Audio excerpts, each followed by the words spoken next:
قالوا ادع لنا ربك يبين لنا ما هي قال إنه يقول إنها بقرة لا فارض ولا بكر عوان بين ذلك فافعلوا ما تؤمرون قالوا ادع لنا ربك يبين لنا ما لونها قال إنه يقول إنها بقرة صفراء فاقع لونها تسر الناظرين قالوا ادع لنا ربك يبين لنا ما هي إن البقرة شابه علينا وإنا إن شاء الله لمهتدون قال إنه يقول إنها بقرة لا ذلول تثير الأرض ولا تسقي الحرث مسلمة لا شية فيها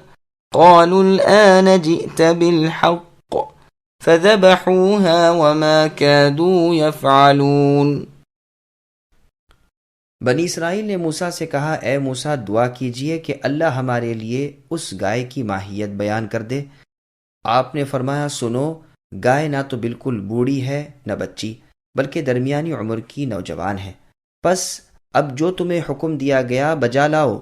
وہ پھر کہنے لگے کہ دعا کیجئے کہ اللہ تعالیٰ بیان کریں کہ اس گائے کا رنگ کیا ہے۔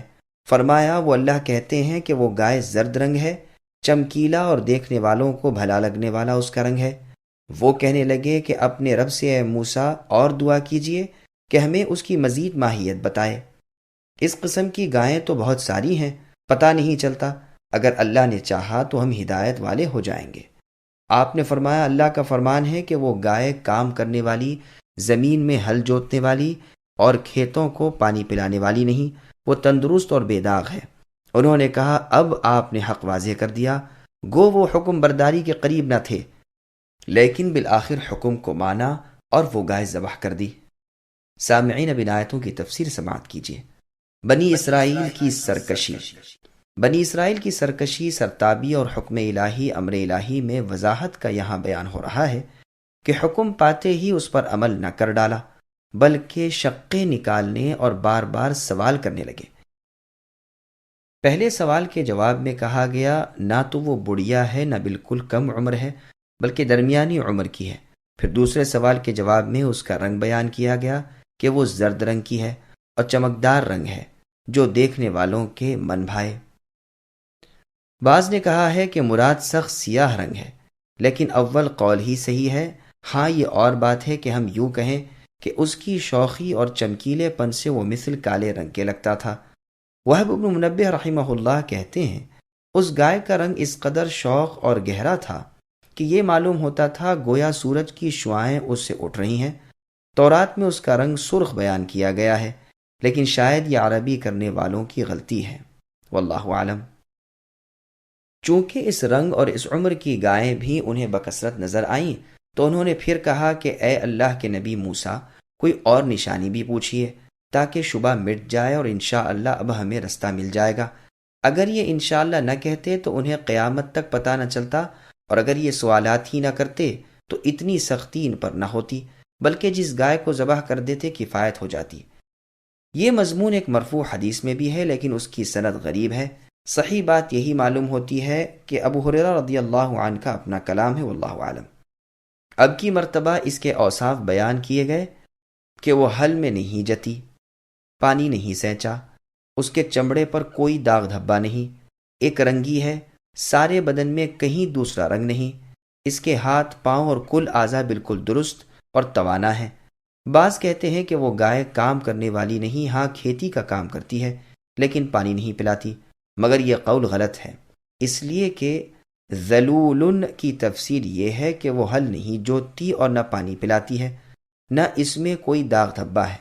اب اتنی بڑی کدو کاش کے بعد بادل نہ خواستہ وہ اس کی قربانی کی طرف متوجہ ہوئے، اسی لیے فرمایا کہ ذبح کرنے کے قریب نہ تھے اور ذبح نہ کرنے کے بہانے ٹٹولتے تھے۔ کسی نے تو کہا ہے اس لیے کہ بنی اسرائیل کو اپنی رسوائی کا خیال تھا کہ نہ جانے کون قاتل ہو۔ بعض کہتے ہیں اس کی قیمت سن کر گھبرا گئے تھے، لیکن بعض روایتوں میں آیا ہے کہ کل 3 دینار اس کی قیمت لگی تھی، لیکن یہ 3 دینار والی اور گائے کے وزن کے برابر سونے والی دونوں روایتوں میں اسرائیلی روایتیں ہیں۔ ٹھیک بات یہی ہے کہ ان کا ارادہ بجاوری حکم کا تھا ہی نہیں، لیکن اب اس قدر وضاحت کے بعد اور قتل کا مقدمہ ہونے کی وجہ سے انہیں یہ حکم ماننا ہی پڑا، واللہ عالم۔ اس آیت سے اس مسئلے پر بھی استدلال ہو سکتا ہے کہ جانوروں کو بلا دیکھے ادھار دینا جائز ہے، اس لیے کہ صفات کا حصر کر دیا گیا کہ اوصاف پورے بیان کر دیے گئے، جیسے کہ امام مالک، اوزاعی، امام لیث، امام شافعی، امام احمد اور جمہور علماء رحمہم اللہ کا مذہب ہے۔ اگلوں کا اور پچھلوں کا، اور اس کی دلیل بخاری اور مسلم کی یہ حدیث بھی ہے کہ کوئی عورت کسی اور عورت کے اوصاف اس طرح اپنے خاوند کے سامنے بیان نہ کرے کہ گویا وہ اسے دیکھ رہا ہے۔ نیز ابو داؤد کی حدیث میں نبی صلی اللہ علیہ وسلم نے دیت کے اونٹوں کے اوصاف بھی بیان فرمائے ہیں، قتل خطا میں اور اس قتل میں جو مشابہ عمد کے ہے۔ ہاں ابو حنیفہ اور دوسرے کوفی اور امام سفیان ثوری وغیرہ بیع سلم کے قائل نہیں، وہ کہتے ہیں کہ جانوروں کے اوصاف و احوال پوری طرح ضبط نہیں ہو سکتے۔ اسی طرح ابن مسعود، حذیفہ بن یمان اور عبد الرحمن بن سمرہ رضی اللہ عنہم وغیرہ سے بھی منقول ہے۔